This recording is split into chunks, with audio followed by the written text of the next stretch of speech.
Chapter 30, Federal Trade Commission, Adam Kandub, Mission Overview. America's antitrust laws are over a century old. In 1890, the U.S. Congress enacted the Sherman Act, the first federal prohibition on trusts and restraints of trade. The Clayton Act, adopted in 1914, builds upon the Sherman Act, outlawing certain practices such as price fixing, while bringing other business combinations such as mergers and acquisitions under regulatory scrutiny. The Federal Trade Commission Act, FTCA, also adopted in 1914, gives the federal government legal tools to combat anti-competitive, unfair, and deceptive practices in the marketplace, empowering the Federal Trade Commission, FTC, to enforce provisions of the Sherman and Clayton Acts. The FTCA prohibits unfair methods of competition and unfair or deceptive acts or practices in or affecting commerce. Sections 3, 7, and 8 of the Clayton Act empower the FTC to block unlawful tying contracts, unlawful corporate mergers and acquisitions, and interlocking directorates. Under an amendment to the FTCA, the Robinson-Patman Act, the FTC has authority to prohibit practices involving discriminatory pricing and product promotion. While the FTC has enforcement or administrative responsibilities under more than 70 laws, the FTCA and the Clayton Act are the focus of its regulatory energy. FTC actions, therefore, turn on the antitrust principles and market principles it adopts. Modern approaches to antitrust stress that the objective of antitrust law is to assure a competitive economy, which in economic terms maximizes both allocative efficiency, optimal distribution of goods and services, taking into account consumer preferences so that prices tend toward marginal cost, and productive efficiency, using the least amount of resources for optimal output, and thereby maximizes consumer welfare. Recently, however, many in the conservative movement have taken a broader view of antitrust. They point out that the authors of our antitrust laws did not intend this purely economic understanding of competitive markets and the normative assumptions that undergird it to guide their legislation.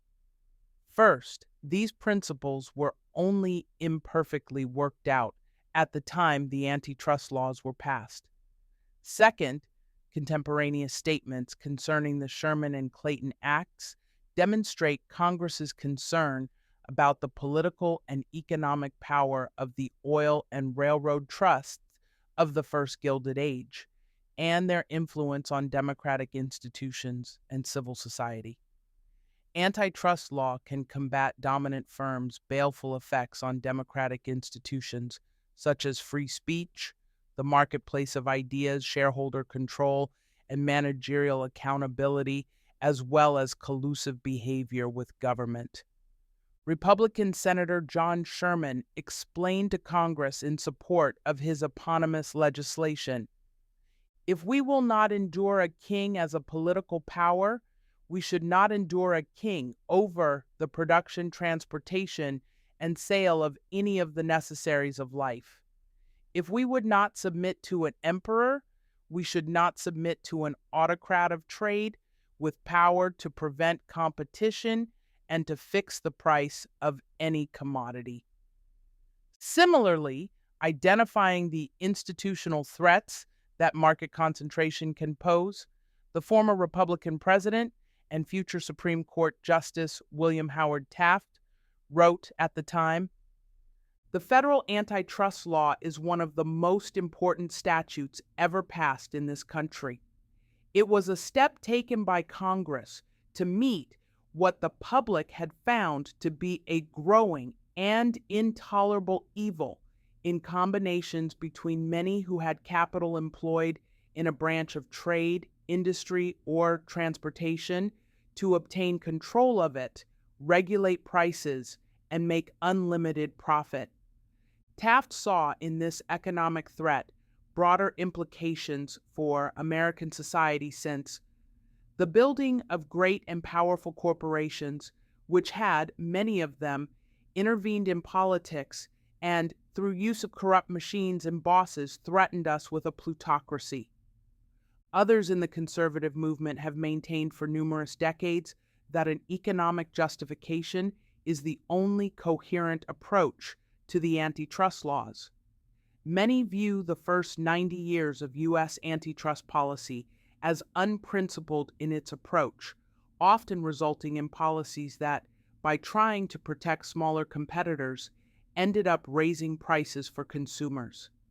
Judge Robert Bork, in his influential book, The Antitrust Paradox, found economic justifications for previously denounced behavior, including small horizontal mergers, all vertical and conglomerate mergers, vertical price maintenance and market division agreements, tying arrangements, exclusive dealings and requirements contracts, predatory price cutting, and price discrimination. Bork also defended corporate bigness if it came about through internal growth or acceptable mergers. He also defended agreements between competitors on prices, territories, refusals to deal, and other suppressions of rivalry that are ancillary to some economic efficiency. The practical contribution of his work was to put consumer welfare at the heart of competition law. Beyond antitrust injury, we are witnessing in today's markets the use of economic power, often market and perhaps even monopoly power, to undermine democratic institutions and civil society. Practices such as environmental, social, and governance (ESG) requirements on publicly traded corporations and their inclusion in business agreements, the so-called debanking of industries and individuals, and the interference of large internet firms with democratic political discourse undermine liberal democracy, a truly open society, and, indeed, rule of law. Without rule of law, markets themselves will wither.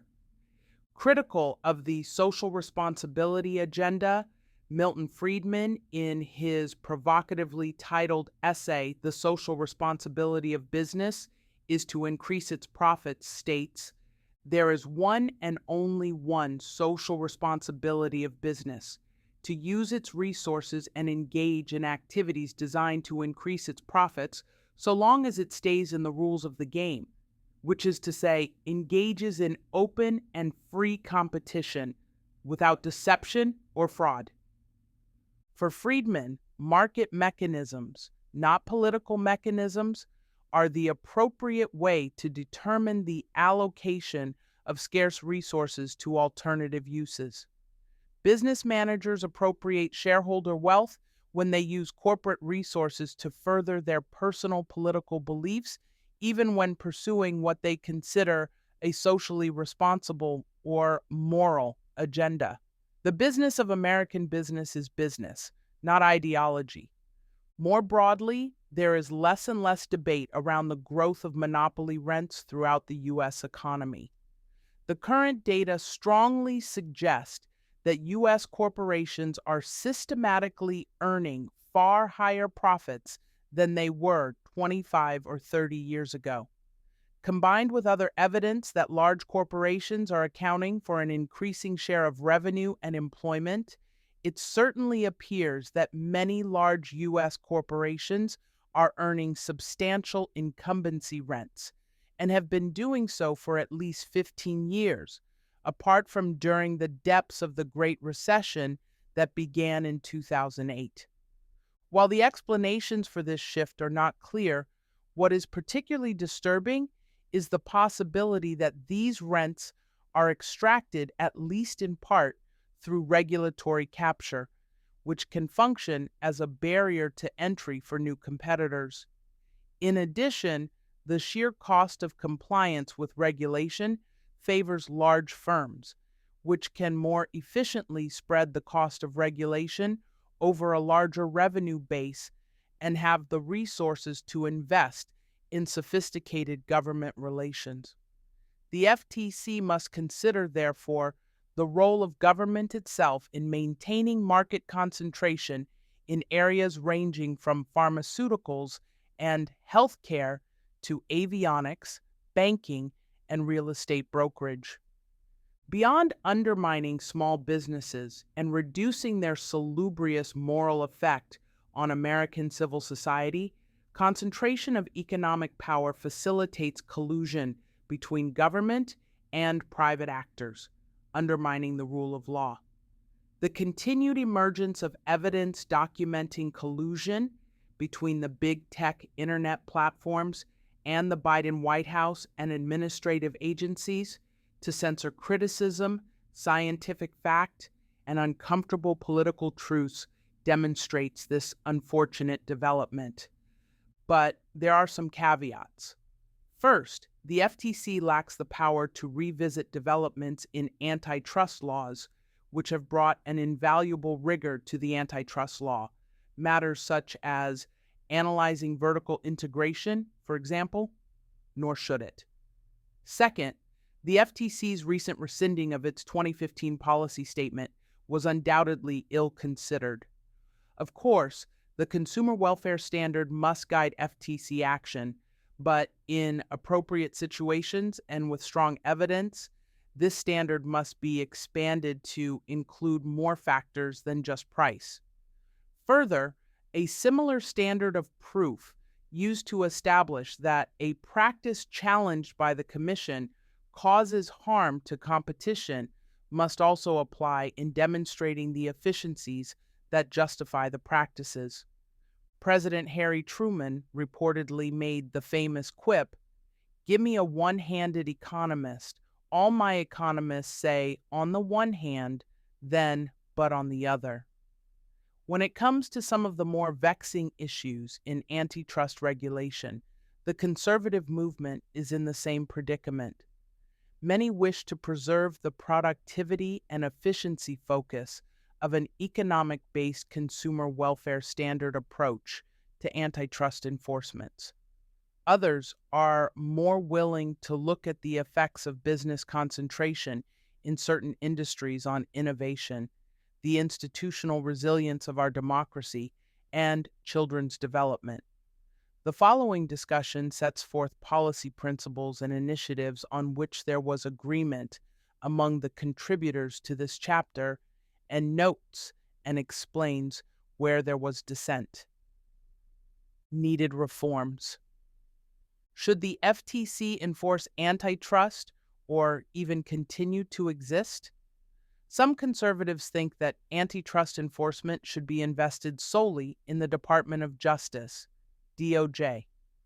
The FTC's commissioners are not removable at will by the president, which many quite reasonably believe violates the vesting clause of Article 2 of the Constitution.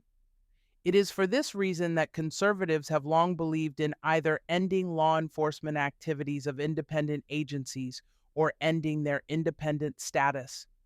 The Supreme Court ruling in Humphrey's executor upholding agency independence seems ripe for revisiting, and perhaps sooner than later. Others think that the post-New Deal expansion of the administrative state has had baleful effects upon our society and earnestly share the hope that it can be greatly curtailed, if not eliminated, or that its authority can be returned to the states and other democratically accountable political institutions. But until there is a return to a constitutional structure that the Founding Fathers would have recognized and a massive shrinking of the administrative state, conservatives cannot unilaterally disarm and fail to use the power of government to further a conservative agenda. As experience shows, the administrative state will grow and further its own agenda, often at odds with conservative thought, even under conservative leadership. Unless conservatives take a firm hand to the bureaucracy and marshal its power to defend a freedom-promoting agenda, nothing will stop the bureaucracy's anti-free market, leftist march. ESG practices as a cover for anti-competitive activity and possible unfair trade practices.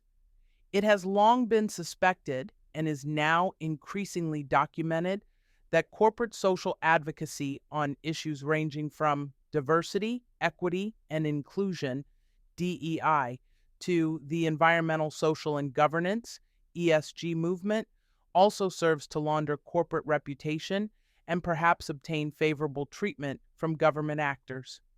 In a recent Senate Judiciary hearing, Senator Josh Hawley asked FTC Chair Lina Khan if the FTC had conditioned merger reviews on ESG or critical race theories adopted by the firms involved.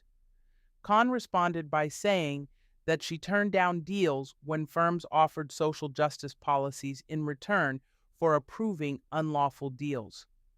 In response to a similar question from Senator Tom Cotton, Khan responded that firms try to come to the FTC to get out of antitrust liability by offering climate, diversity, or other forms of ESG type offerings, but that there is no ESG loophole in the antitrust laws. Her comments suggest that there is a movement of firms attempting to use both ESG and DEI as a sort of reputational laundering to avoid enforcement of potentially criminal activity.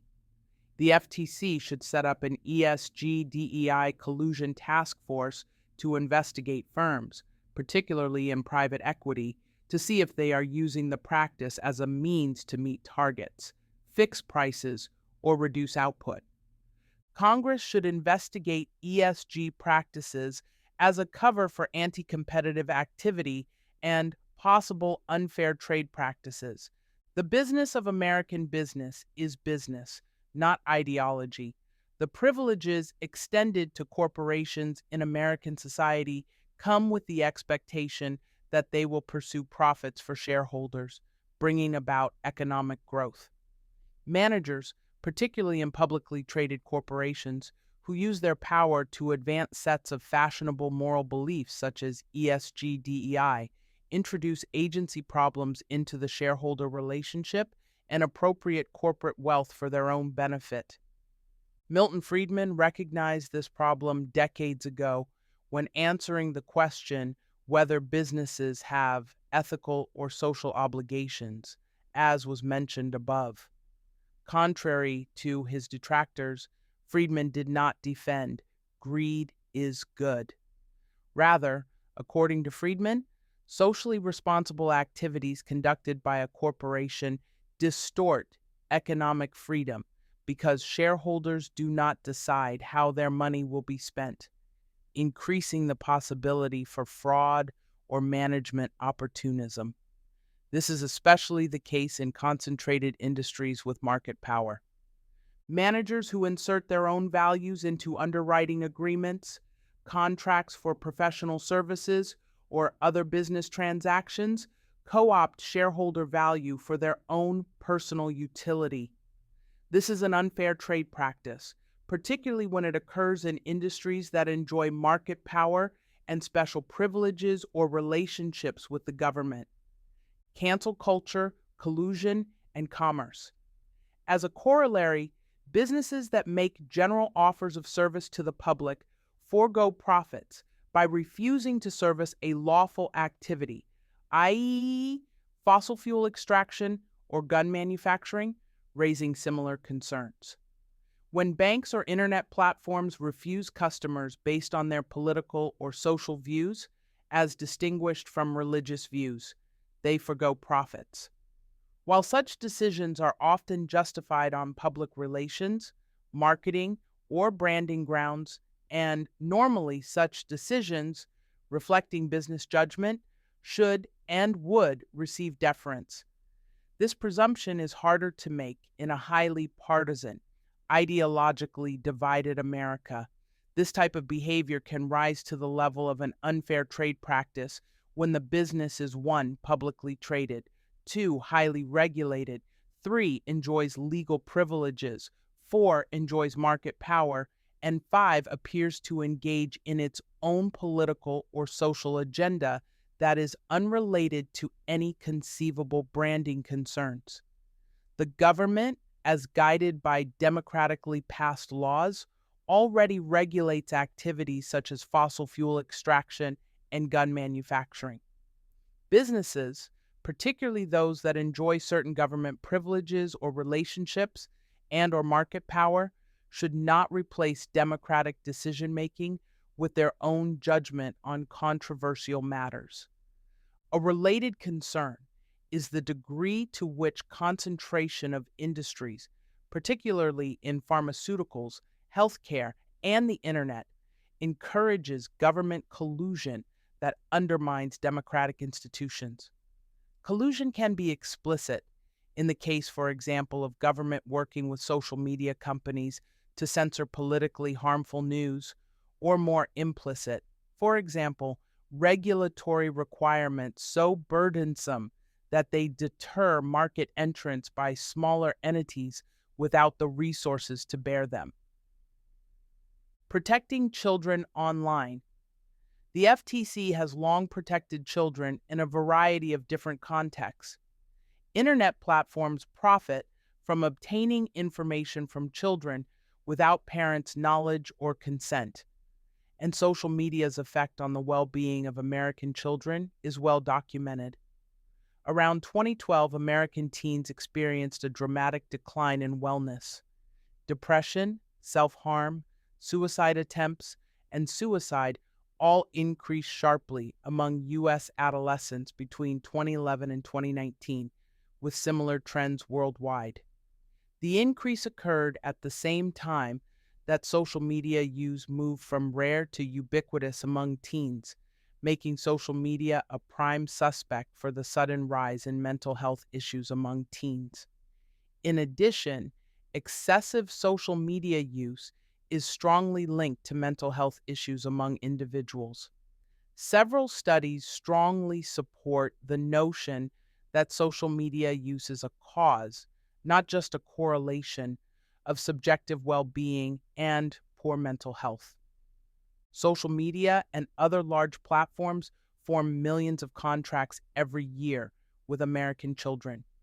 And even though a minor can void most contracts into which he or she enters, most jurisdictions have laws that hold minors accountable for the benefits received under the contract. Thus, children can make enforceable contracts for which parents could end up bearing responsibility. Targeting children to create potentially harmful contracts or making parents responsible for such contractual relationships is an unfair trade practice.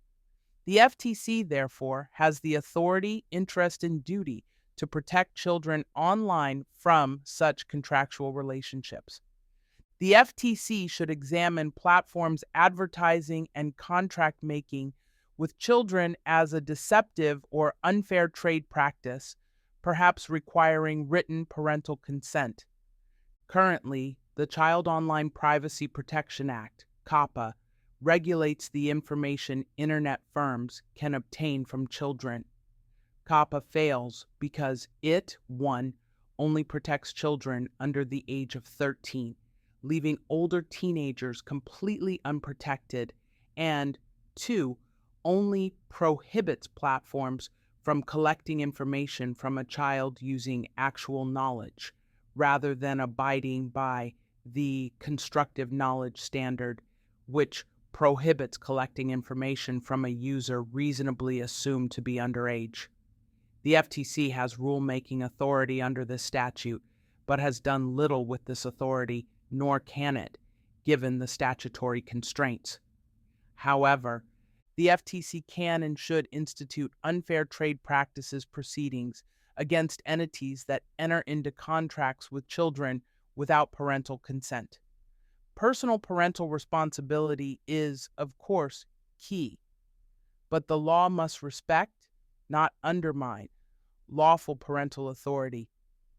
Other conservatives are more skeptical concerning the effect of online experience on the young, comparing the concern about social media to concern about video games, television, and bicycle safety. They point out, as does Cato Fellow Jeffrey A. Singer, that the psychiatric profession has yet to designate internet addiction or social media addiction as a mental disorder in the Authoritative Diagnostic and Statistical Manual of Mental Disorders, DSM-5-TR.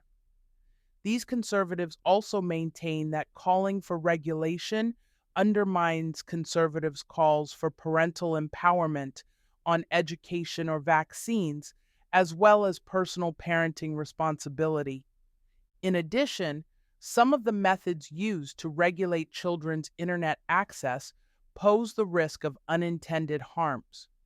For instance, age verification regulations would inevitably increase the amount of data collection involved, increasing privacy concerns. Users would have to submit to platforms proof of their age, which raises the risks of data breach or illegitimate data usage by the platforms or bad actors. Limited government conservatives would prefer the FTC play an educational role instead. That might include best practices or educational programs to empower parents online. Antitrust enforcement. As is evidenced by a relentless focus on bringing big tech lawsuits, state attorneys general, AGs, are far more responsive to their constituents than is the FTC. Such a boots-on-the-ground approach would benefit the FTC enormously.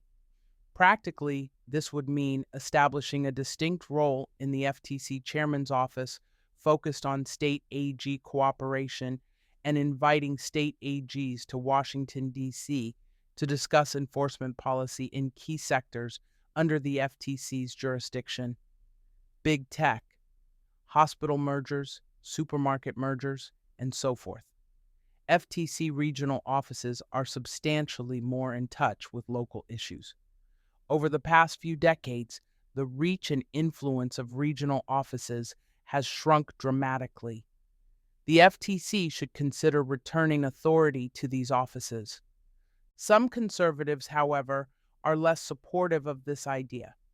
Conservative enthusiasm for the idea of adding regional FTC offices to the states is a break from the majority conservative position. Endorsing the federal government as a premier job creator runs counter to decades of conservative opinion that holds that New Deal agencies and subsequent government bodies should never have been created in the first place, and that their red tape and interference is a dominant cause of economic inefficiency. Republicans used to seethe when Democrats tried to move federal offices into the states.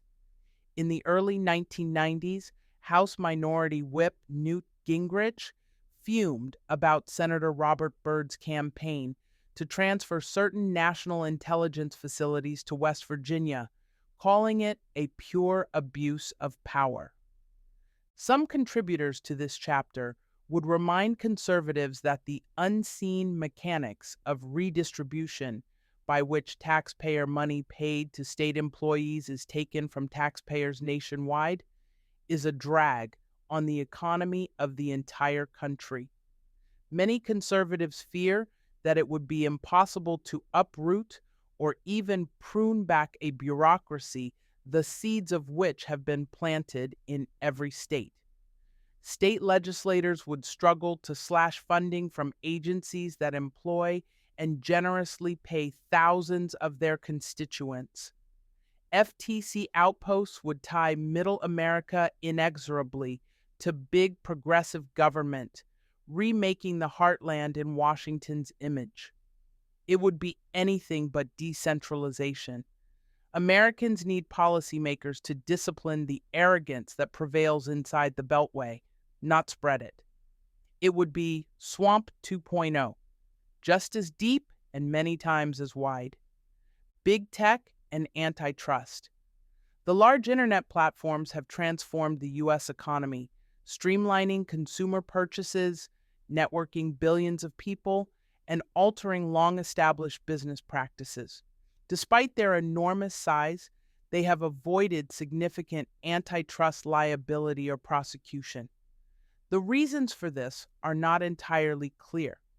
It may be because these platforms have been incredibly innovative and have generated tremendous efficiencies for our society, with little to no evidence of traditional consumer harm in the form of higher prices, reduced output, or a lack of innovation. Also, Americans report a high level of satisfaction in and trust regarding these companies. The less friendly regulatory environment in the European Union would make a good case study in expansive antitrust law. The continent boasts not one of the top 10 global tech companies, while the US can claim 8. Some claim that the recent drop in value of former leader and current antitrust target Meta, along with the rise of new competitors such as Zoom and Chinese-dominated TikTok, indicates that competitive forces are healthy and at work benefiting consumers in the tech space. On the other hand, the platforms challenge traditional economic thinking because arguably the firm's structure they employ is radically different, and they create different competition dynamics. First, there is some evidence that the major internet platforms have market power, resulting in increased prices for advertisers, costs that very well could be passed on to consumers. For instance, numerous government studies have found evidence of market power. And while some data show declining advertising costs, they also show increasing prices in this decade. Second, while consumers may report that they like social media, Hedonics tells a different story, suggesting that social media and other online activities diminish human happiness. This evidence, while mixed at first, appears to have become quite solid.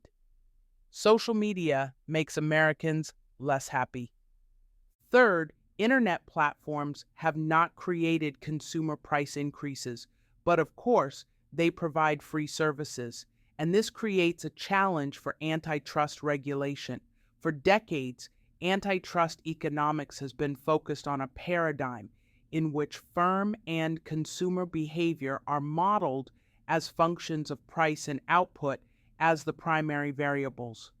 It may very well be that these models do not fully capture the effect of technologies that enable increasing returns to scale based on data, such as digital platforms. This possibility cannot be lightly discounted, considering the tremendous market power of these firms and their market cap, with the top 5 firms of the U.S. market, Apple, Microsoft, Amazon, Tesla, and Alphabet, responsible for 23.5% of the market cap of the S&P 500 index in early December 2021. The questionable predictive power of traditional economic theory was illustrated when, after a much heralded investigation, antitrust regulators appointed by former President Barack Obama declined to sue Google in January 2013 for anti-competitive behavior. The FTC spent 19 months investigating Google over allegations that the search giant was violating antitrust laws by favoring its own products over those of rival content providers, including eBay, Yelp, TripAdvisor, Facebook, and Amazon. The probe focused on Google's control over online search and search advertising, as well as the company's growing dominance in mobile phone software. According to documents uncovered in press reports, the FTC's economists successfully argued against initiating antitrust action against the company. This decision was based in large part on a series of predictions that the agency's staff economic experts made. These predictions turned out to be wrong in several respects. For instance, according to press accounts, these economic experts saw only limited potential for growth in ads that track users across the web, now the backbone of Google parent company Alphabet's $182.5 billion in annual revenue. Relying on theory, the experts downplayed the importance of mobile search, believing that search would continue to be conducted primarily on desktop computers, and thereby underestimating the effect of Google on Android systems. The experts predicted that Microsoft, Mozilla, or Amazon would offer viable competition to Google in mobile search.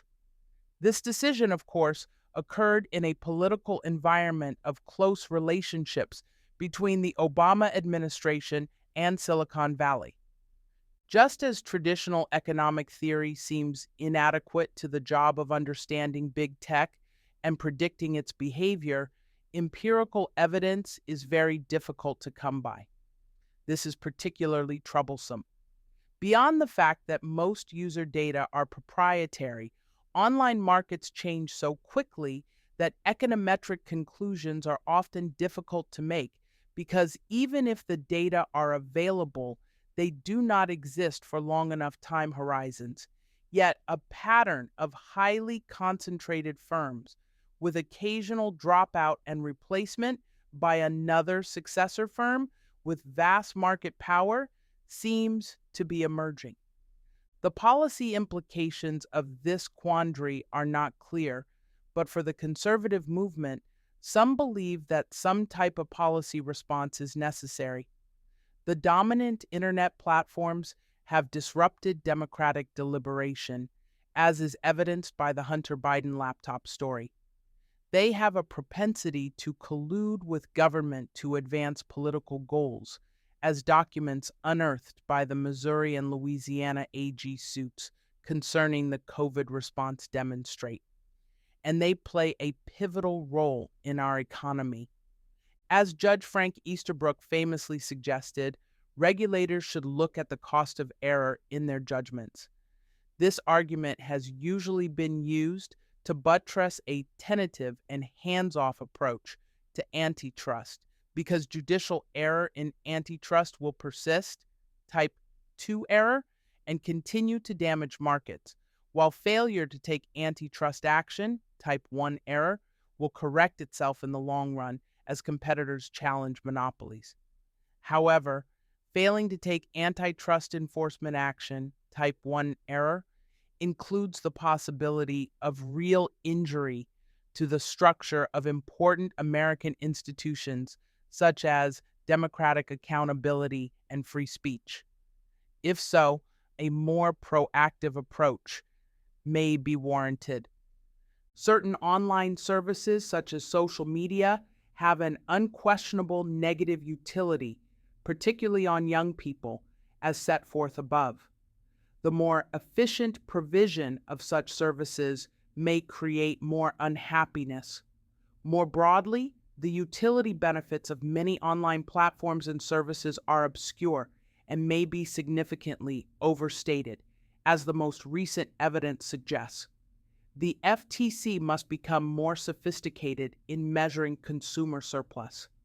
In addition, the FTC should be open to behavioral explanations, such as habit and small hedonic differences, as keys to how platforms create and keep market power. Conclusion: conservative approaches to antitrust and consumer protection continue to trust markets, not government, to give people what they want and provide the prosperity and material resources Americans need for flourishing, productive, and meaningful lives. At the same time, conservatives cannot be blind to certain developments in the American economy that appear to make government-private sector collusion more likely, threaten vital democratic institutions, such as free speech, and threaten the happiness and mental well-being of many Americans, particularly children. Many, but not all, conservatives believe that these developments may warrant the FTC's making a careful recalibration of certain aspects of antitrust and consumer protection law and enforcement. Onward. Edwin J. Fulner. The idea of mandate for leadership was first conceived in the fall of 1979 at a Heritage Foundation Board of Trustees meeting when former Treasury Secretary Bill Simon and former General Services Administration Administrator Jack Eckerd discussed the predicament they had faced when they first joined a new more conservative presidential administration. They received no practical plans on how to move their part of the federal bureaucracy to reflect a more conservative policy direction other than vague exhortations to promote free markets, smaller, more efficient government, and a stronger national defense. In their new positions, they were briefed either by holdover appointees from the former Liberal administration or by career civil servants who inevitably had a vested interest in maintaining the status quo. The discussion became quite animated as these Heritage Board members recalled transitioning to government positions from their former lives in the private sector, moving their families, finding new homes, and uprooting their children's education while they assumed new responsibilities in a very different environment. Frank Shakespeare, who had headed the United States Information Agency during the Cold War, noted that electoral politics is what gets a president and vice president elected and sent to Washington, but then policy politics is what they had to focus on to do the right thing once they got the big job. Former Navy Secretary and Ambassador Bill Middendorf added that there must be a better way to prepare for real change in a more conservative direction in the political environment in Washington. If a conservative candidate were to become the president-elect in just 16 months, what could be done by an outside group to prepare for these new opportunities? The staff at Heritage took this idea on as a challenge, and it would become the defining policy decision in the early history of this upstart think tank. Task forces of knowledgeable volunteers were formed with specific expertise in the whole range of policy issues, from welfare reform to national defense reform. The vision for Mandate for Leadership was that it would serve as a guidebook of specific policy recommendations for reducing the size and scope of the federal government and for ensuring that it stayed within its constitutional bounds. Positive plans for freeing the private sector from overblown government interference and regulation could, we believed, result in an explosion of entrepreneurial activity that would reassert America's leading role in the world's economy. Thus, if conservatives finally gained control in Washington, they were prepared to answer the question, what is the conservative agenda? Candidate, then President-elect, then President Ronald Reagan's feisty new kid on the conservative bloc, the Heritage Foundation, had the answer, and it was Mandate for Leadership. First published in January 1981, the original mandate served as a conservative plan of action for the Reagan administration, providing much of the blueprint for the Reagan Revolution. It contained more than 2,000 detailed actionable policy recommendations to move the federal government in a conservative direction.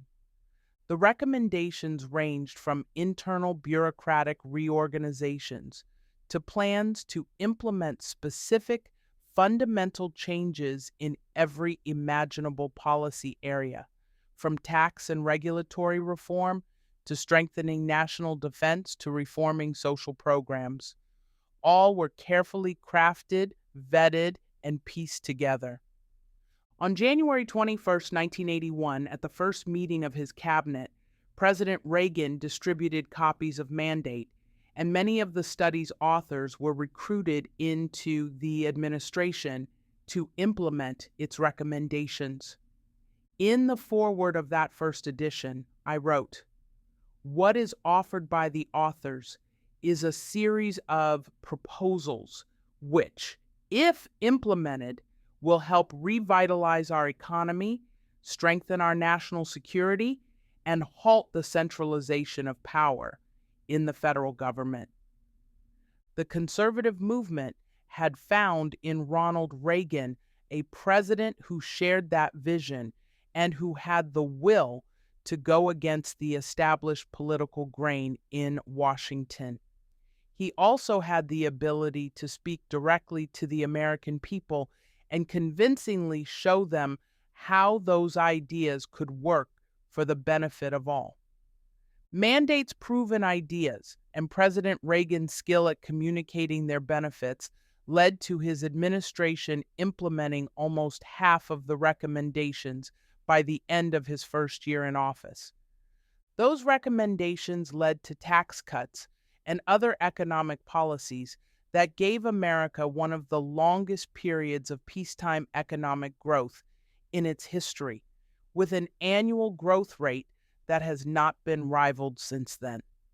The recommendations led to a rebuilding of the United States military, helped to bring an end to the Cold War and to the Soviet Union itself, and reinvigorated the American people with a collective sense of pride and patriotism that many thought had vanished forever. After that first edition, a new mandate was produced every 4 years. But the 2016 edition was one of particular note. It earned significant attention from the Trump administration, as Heritage had accumulated a backlog of conservative ideas that had been blocked by President Barack Obama and his team. Soon after President Donald Trump was sworn in, his administration began to implement major parts of the 2016 mandate. After his first year in office, the administration had implemented 64% of its policy recommendations. As a result of those recommendations, the Trump administration cut taxes and eliminated unnecessary regulations, creating a growing economy and the lowest unemployment rate in 5 decades, including among minorities and women. It made America a net energy exporter for the first time in half a century. It also prioritized veterans' care and rebuilt our national defenses. As I noted above, in his first year in office, President Reagan implemented nearly half of mandate's recommendations, an extraordinary feat. In 2018, in an interview on Fox News, I mentioned that President Trump had implemented more recommendations in his first year than Ronald Reagan did in his. Of course, at the time, Reagan did not have both a Republican House and Senate, as Trump did. Nonetheless, President Trump liked being compared to a former president he deeply admired, and he touted the comparison frequently. This anecdote illustrates how mandate provides a yardstick for conservative presidents to measure their performance relative to one another. And, very importantly, it allows the American people to see concrete evidence of the progress an administration is making toward reversing the growth of government and implementing conservative solutions in its stead. In essence, it allows the American people to hold their politicians accountable to the principles they profess to believe in. When we were producing that first mandate edition, we had suffered under 4 years of Jimmy Carter, with double-digit inflation, double-digit interest rates, high unemployment, gasoline rationing, weakness overseas, and what Carter himself called a malaise that he had induced in the American people. In the 1981 Mandate Forward, I wrote, "The full recovery of our nation in both the economic and foreign policy spheres will require the sustained application of sound policies over several years. There are no quick-fix solutions to problems that have been years in the making, but no time must be lost in taking the first decisive steps on the road to recovery. Today, President Joe Biden has brought us back to the days of Jimmy Carter, actually even worse, with full-bore economic, military, cultural, and foreign policy turmoil.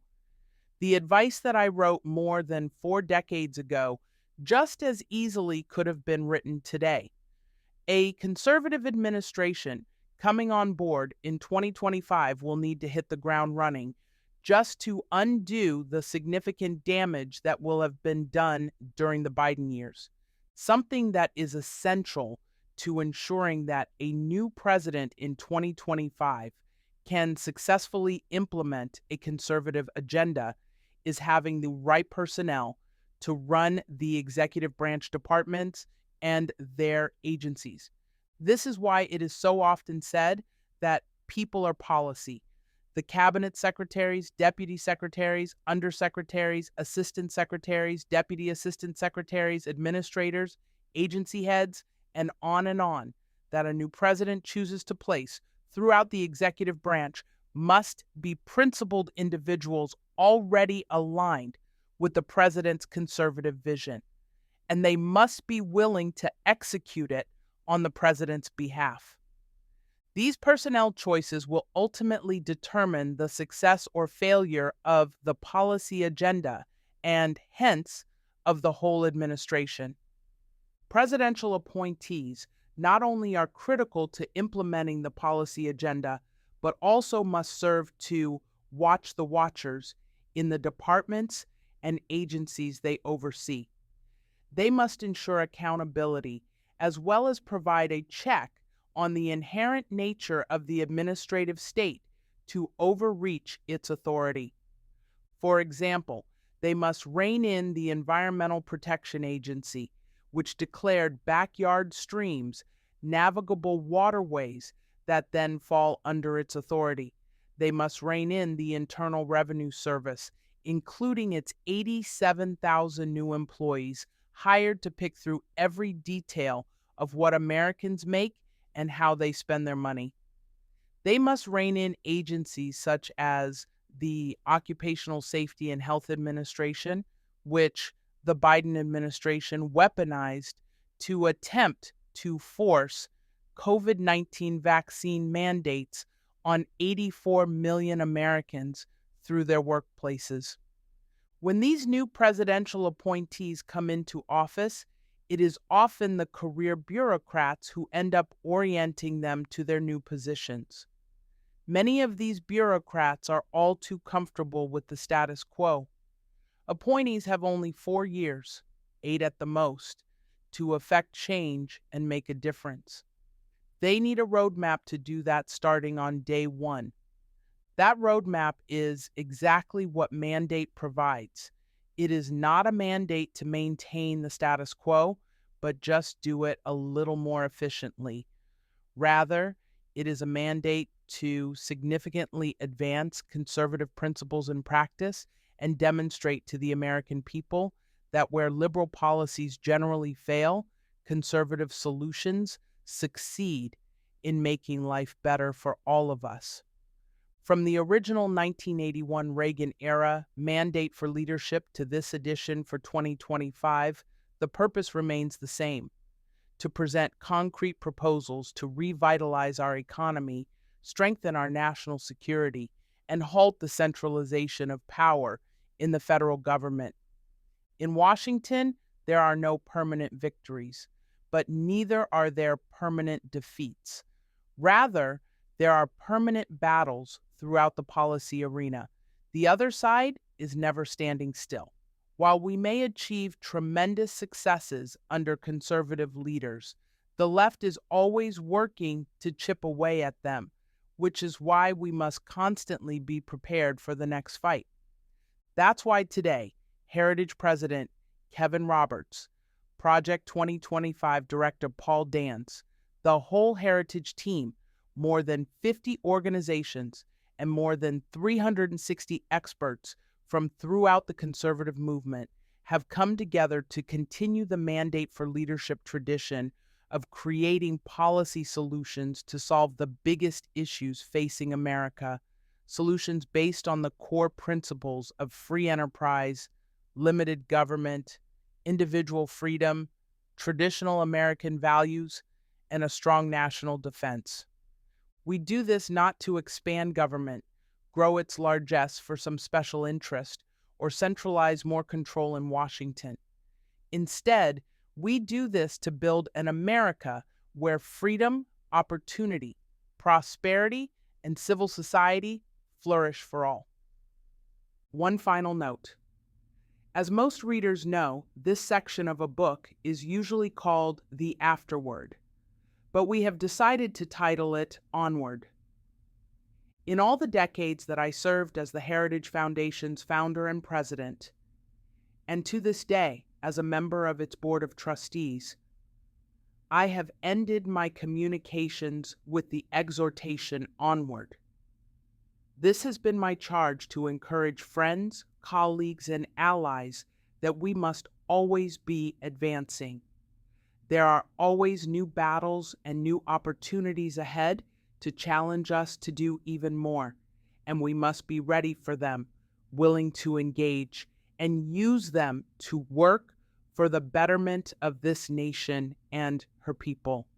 An afterword connotes finality, but onward signals that our next mission is just beginning. That is the message I leave you with today. Onward.